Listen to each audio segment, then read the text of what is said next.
Everyone thought the cleaner was just another old man trying to make ends meet, until the commander froze mid-step, his eyes locked on the faded tattoo curling along the veteran's neck. A single mark that no one outside a classified SEAL unit was ever supposed to see.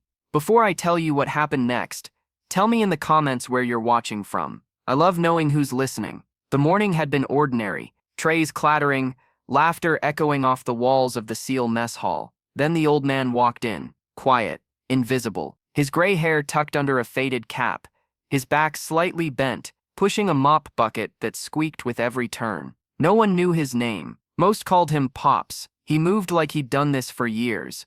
Slow, careful, deliberate. But when one of the younger SEALs dropped his tray and cursed, Pops reacted faster than anyone expected. In one fluid motion, he caught the falling plate before it shattered, his grip firm, his stance steady. It wasn't the reflexes of a janitor. It was muscle memory, forged somewhere far more dangerous. The commander noticed. Captain Reeves, a man who'd seen combat in 3 countries, stopped mid-conversation. His gaze followed the old man's every move. Then, as Pops turned, the mop handle slid against his neck, pulling his collar just enough to reveal it, an inked trident, faded, but unmistakable. The commander's voice dropped to a whisper. "Where did you get that tattoo?" The mess hall fell silent. Forks paused halfway to mouths. Even the air seemed to hold its breath. Pops didn't answer.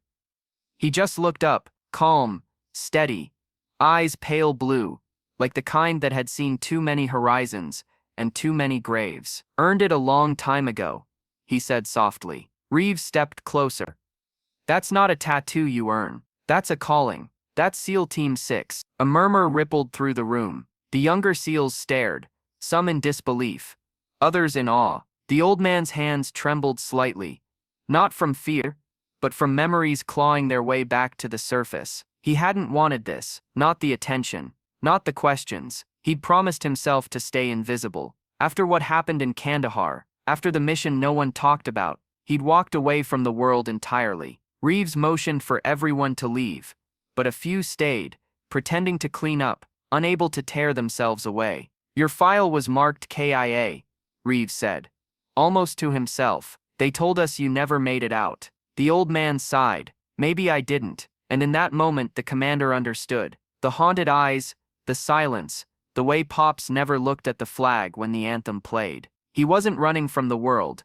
He was running from what the world had made him do. For a long moment, no one spoke. Then the door burst open. A young SEAL stumbled in, panicked. "Sir, the boiler room's flooding.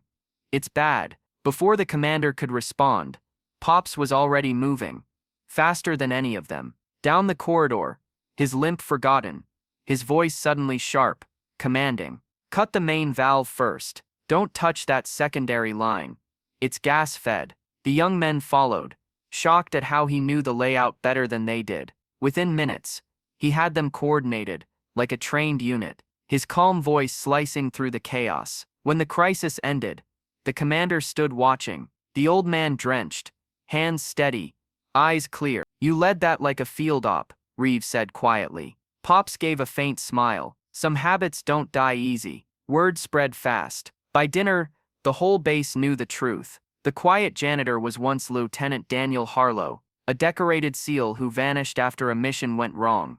The men he saved that day in the boiler room couldn't stop talking about him. But Pops didn't want medals or recognition. He just wanted peace. The commander found him later, sitting outside with a cup of black coffee, staring at the horizon. "You know," Reeves said, "we could use someone like you to train the new guys." The old man looked up, the faintest smile curling his lips. "I'm not the man I used to be." Reeves nodded. "Maybe not, but you're the man they need."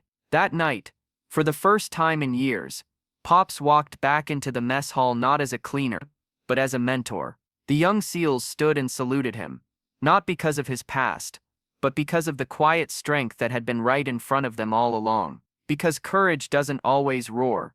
Sometimes it just mops the floor and waits to be seen again. And when the light hit his tattoo under the flickering mess hall lamps, it didn't look like a mark of the past anymore. It looked like forgiveness. Because true strength doesn't fade. It just waits for the right moment to rise again. And sometimes, The heroes who stay silent are the ones who've already said enough. If you felt this story, don't forget to like, share, and subscribe. And tell me, would you have recognized him if you saw that tattoo?